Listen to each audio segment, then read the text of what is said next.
Di sini untuk teman-teman dari lulusan PPK dengan guru swasta ini untuk mendaftar ke sini ini juga tidak bisa, teman-teman. Nah, ini nggak bisa ya, karena di sini ada satu ketupan dan hanya ada satu guru.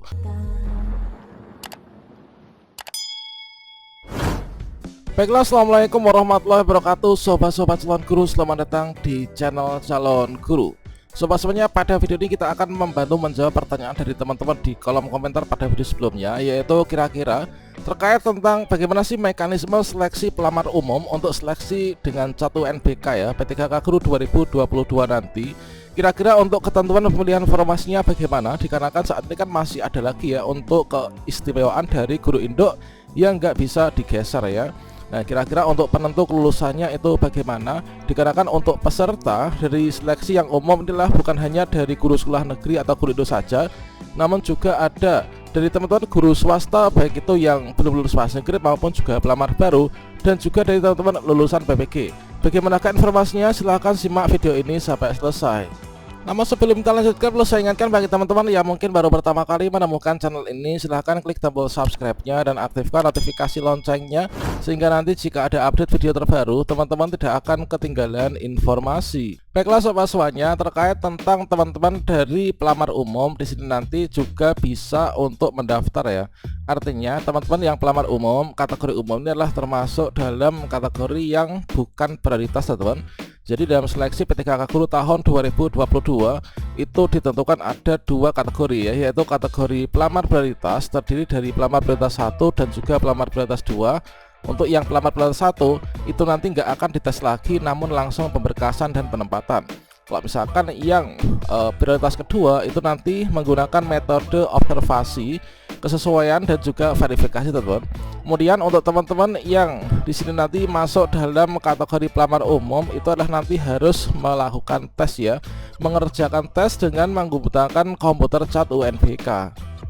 Nah, tentunya di sini dari grafik ini sudah sangat mewakili untuk pemahaman kita ya, terkait tentang siapa saja yang berhak untuk ikut dalam seleksi P3K Guru tahun 2022. Nah, di sini untuk posisi dari teman-teman yang pelamar umum itu adalah masuknya dalam posisi yang keempat ini, teman-teman. Yaitu untuk pesertanya itu terdiri dari guru honor sekolah negeri dengan masa kerja kurang dari 3 tahun. Ini adalah sesuai dengan data Dapodiknya ya. Yang kedua adalah lulusan PPG sebagai pendaftar baru. Artinya teman-teman ini belum membuat akun dalam seleksi P3K Guru 2021 kemarin. Kemudian termasuk juga dari guru honor sekolah negeri dengan kurang dari 3 tahun. Ini baik yang kemarin sudah pernah ikut seleksi ataupun belum, ini sama. Asalkan di sini belum lulus passing grade, nanti dengan masa kerja sekian ini teman-teman masuk dalam kategori pelamar umum. Kemudian guru sekolah swasta ya. Guru sekolah swasta ini adalah terdiri dari teman-teman yang sudah pernah mendaftar dulu, entah itu membuat akun atau ikut seleksi namun nggak lulus passing grade, maka teman-teman nanti itu masuknya dalam kategori pelamar umum juga yang harus mengikuti dengan seleksi tes cat UNBK. Selanjutnya dari teman-teman pendaftar baru, entah itu masa kerja berapapun dari sekolah swasta ini, nanti teman-teman juga harus ikut mengikuti seleksi ya dengan menggunakan komputer assist test atau cat UNBK. Nah, selanjutnya kalau misalkan kita cermati dari pendaftaran dan juga pemilihan formasinya. Untuk pendaftaran dan juga pemilihan formasi, tentunya di sini nanti untuk teman-teman yang pendaftaran umum itu juga ada peraturan tersendiri. Nah, di sini nanti teman-teman harus pahami dulu ketika ingin melakukan pendaftaran ini, nanti untuk memetakan bagaimanakah nanti untuk peluang lulusnya itu kira-kira bagaimana. Nah, di sini kita harus memahami bahwa untuk seleksi P3K Guru di tahun 2022 ini berbeda banget ya dengan seleksi P3K Guru di tahun 2021 kemarin. Yang mana di sini nanti ini adalah pengetahuan bagi teman-teman yang dari pendaftaran umum dari ketiga golongan tadi, bahwa di sini untuk tahun 2022 di sini nanti dari pendaftaran itu nanti itu adalah dari dasarnya itu adanya formasi ya. Artinya jika ada formasi di Pemda masing-masing maka nanti akan dibuka untuk seleksi di sana untuk yang umum ini. Kalau misalkan masih ada sisa. Kemudian formasi ini melekat pada guru di sekolahnya. Artinya teman-teman yang nggak punya sekolah induk, misalkan saja guru swasta atau juga lulusan PPG, kalau misalkan di daerahnya itu nggak ada sisa formasi yang nggak ada guru induknya, kemungkinan nggak akan bisa ikut mendaftar ya. Karena dengan sistem seperti ini tentunya nanti akan ada kunci mengunci teman-teman dari formasi dengan guru induknya. Sehingga kalau misalkan di sekolah itu ada satu formasi, misalkan di sana ada satu guru induk, maka kita nggak bisa mendaftar di sana ya. Selanjutnya salah satu hal titik perbedaannya lagi dari 2021 adalah di sini hanya bisa diikuti oleh yang saat ini aktif di Dapodik ya, bukan yang seperti dulu adalah pernah terdaftar Dapodik. Kemudian tidak akan ada lagi nih teman, yaitu tidak akan ada lagi mutasi atau rotasi pergeseran. Dengan demikian nanti teman-teman jika di formasi di sekolahnya ada formasi, wajib mendaftar di sana ya untuk yang guru sekolah negeri.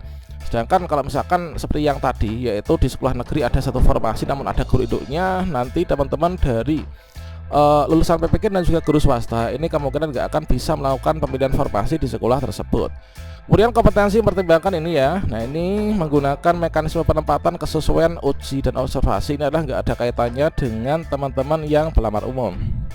Nah, berikutnya nanti ketika pendaftaran dan pilihan formasi sudah dibuka, nanti akan ada seperti ini. Kalau misalkan di sekolah kita itu ada formasi ya, maksudnya sisa formasi dari mekanisme seleksi 1 dan 2, nanti kan masih ada 3 ya. Kalau misalkan di sekolah kita ada formasi, nanti akan seperti ini, yaitu kita langsung diarahkan mendaftar di sekolah kita masing-masing ya. Nah, kalau misalkan nggak ada, nanti akan seperti ini. Nah, ini teman-teman, jadi untuk tampilan dari teman-teman yang lulusan PPK dan juga guru swasta nanti adalah seperti ini, akan ditampilkan, yaitu sekolah-sekolah mana saja yang bisa kita lamar. Tentunya di sini yang nggak ada guru induknya ya. Nah, di sini kita bisa mendaftar formasi, memilih formasi di sekolah-sekolah yang di sini ada formasinya dan nggak ada guru induknya, dan tentunya di sini disesuaikan dengan ijazah dan atau serdik yang kita miliki dari lulusan PPK dan juga guru swasta untuk pelamar yang umum teman-teman. Sehingga di sini kalau misalkan kita membuat pemetaan yang seperti ini, maka untuk peserta seleksi P3K Guru 2022 dari kategori pelamar umum itu terdiri dari 3 peserta ya, yaitu guru honor negeri, yaitu masa kerja kurang dari 3 tahun, kemudian lulusan PPK pendaftar baru dan nggak lulus passing grade, kemudian guru honor swasta baik itu ya nggak lulus passing grade maupun juga pelamar baru, nanti sama setara ya untuk di sini sebagai peserta umum. Bedanya kalau guru honor sekolah negeri di sini nanti melekat ya untuk formasi dengan dirinya. Nah, berikutnya misalkan di sini kita analogikan ada formasi yang seperti ini. Tentunya nanti dari formasi-formasi yang seperti ini nanti ada yang bisa kita lamar, ada juga yang tidak bisa kita lamar, teman-teman. Nah, misalkan seperti ini ya. Di sini di sekolah A misalkan, di sini di sekolah A, kemudian di sini ada sekolah B, dan di sini sekolah C, kemudian di sini ada sekolah D. Nah, di sini coba kita cek. Misalkan saja kita posisikan untuk yang guru honorer sekolah negeri ini adalah yang pertama. Dia adalah posisinya yang seperti ini. Kalau misalkan teman-teman di sini setelah nanti diberlakukan untuk mekanisme seleksi 1 dan 2 sudah tuntas, kemudian masih ada formasi di daerahnya atau sekolahnya, nanti akan seperti ini. Misalkan di sini adalah guru honor sekolah negeri yang belum lulus passing grade atau pendaftar baru adalah gambar di sini. Misalkan di sekolah A ini ada satu kebutuhan ya, ada satu kebutuhan, maka nanti akan diujikan ya, akan dites di sini dengan 1 NBK. Di sini kita kesampingkan untuk yang mekanisme seleksi 1 dan 2 ya, kita fokus ketiga. Jadi semua menggunakan 1 NBK. Nah, antara kedua peserta ini, mereka ini kan di sini satu sekolah dan sama-sama pelamar umum ya, karena masa kerja kurang dari 3 tahun. Maka di sini dari satu kebutuhan ini akan dicat UNBK tes, maka nanti akan di ranking ya untuk nilainya berapa yang paling tinggi. Misalkan yang paling tinggi adalah yang peserta 1, maka dia yang menempati formasi. Kemudian yang peserta di sini nanti menunggu untuk dibuka lagi formasi di sekolah ini, entah itu tahun depan atau kapan gitu ya. Nah, selanjutnya di sini untuk yang teman-teman lulusan PPK dan juga guru honor swasta, ini kan nanti nggak punya sekolah induk. Mereka tuh mencari sekolah-sekolah yang bisa mereka daftar. Nah, di sini kalau misalkan di sekolah A ini ada guru induk seperti ini, maka dari lulusan PPK dan juga guru sekolah swasta ini untuk melamar di sini, ini nanti adalah tidak bisa ya. Dikarenakan di sini nggak bisa, dikarenakan ada keistimewaan dari guru induk ini. Kemudian contoh yang kedua, nah di sini untuk sekolah B misalkan di sini ada satu kebutuhan dan satu guru honor sekolah negeri yang masuk di sini. Nah, di sini nanti dia ini harus mendaftar di sini ya, karena peraturannya kalau sekolah sendiri ada formasi maka harus mendaftar sekolah sendiri. Barulah kalau nggak ada formasi ini bisa mendaftar di sekolah lain. Nah, berikutnya Di sini untuk teman-teman dari lulusan PPK dengan guru swasta ini untuk mendaftar ke sini ini juga tidak bisa teman-teman. Nah ini nggak bisa ya, karena di sini ada satu ketentuan dan hanya ada satu guru. Yang bisa didaftar oleh teman-teman lulusan PPK dan juga guru sekolah swasta ini adalah yang bisa didaftar oleh teman-teman lulusan PPK, guru sekolah swasta dan juga guru sekolah negeri yang di sekolahnya nggak ada formasi. Ini adalah yang seperti ini ya. Misalkan di sini sekolah C ini ada demikian ini untuk kebutuhan dan juga yang sudah mengisi. Nah di sini ada dua kebutuhan ya. Ini adalah lulus passing grade, ini sudah ditempatkan misalkan. Nah di sini masih ada kebutuhan yaitu yang pertama, kemudian di sini yang kedua. Nah di sini sudah ada guru induknya juga. Nanti untuk formasi ini miliknya dari guru ini. Sehingga di sini masih ada satu sisa kebutuhan. Satu sisa kebutuhan ini nanti di sini dari teman-teman guru sekolah negeri yang nggak ada formasi sekolahnya, kemudian lulusan PPK dan guru swasta, ini bisa melakukan pendaftaran di sini teman-teman. Jadi yang bisa didaftar adalah sisa formasi yang nggak ada guru induknya atau nggak terpakai ya. Kemudian mereka bertiga ini juga bisa mendaftar di sini. Nah ini di sini kan ada dua guru ya, satu PNS atau ASN atau P3K, yang satu ini udah lulus passing grade dan sudah ditempatkan. Di sini masih ada tiga kebutuhan teman-teman. Nah ini ada tiga kebutuhan sehingga di sini dari teman-teman ini nanti bisa mendaftarnya ke sini. Nah selanjutnya kalau misalkan sistemnya seperti ini, kira-kira untuk penentuan kelulusannya itu didasarkan pada apa?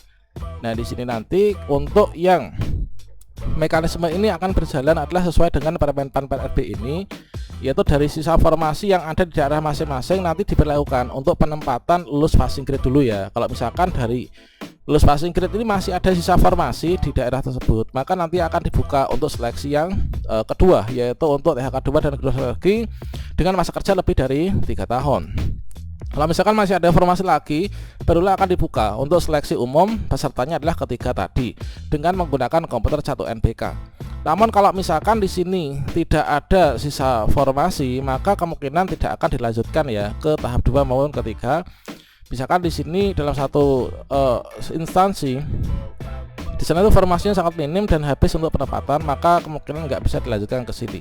Jadi daerah-daerah yang melanjutkan ke seleksi kedua maupun ketiga ini tentunya nanti tidak akan sama ya, tergantung dari formasi yang ada.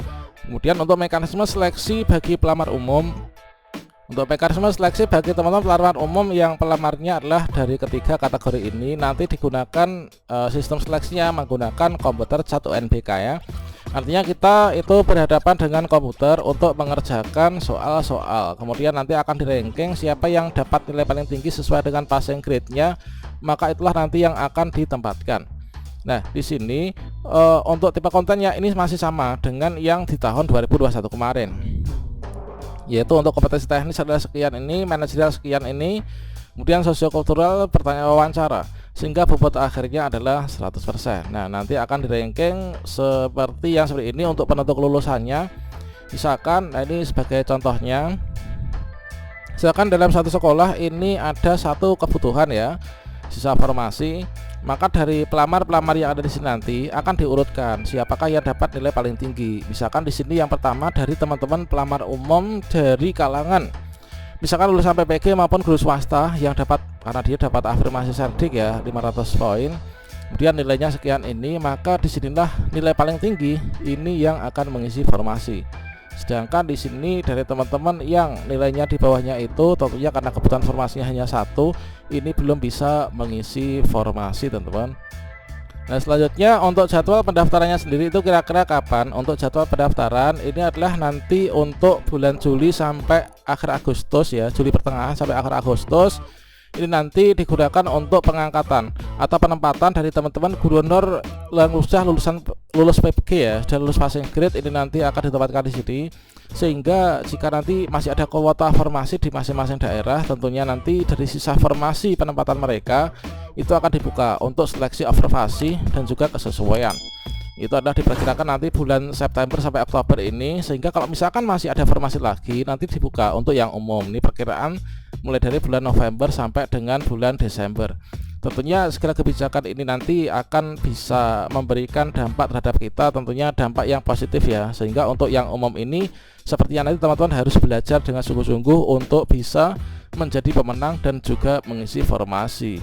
Marilah kita berupaya dengan semaksimal mungkin Dengan mekanisme seleksi ini tentunya nanti pemerintah akan mendapatkan tenaga-tenaga yang handal ya untuk bisa menjadi ASN P3K, mencerdaskan anak-anak kita. Demikian informasi ini, semoga bermanfaat. Wassalamualaikum warahmatullahi wabarakatuh.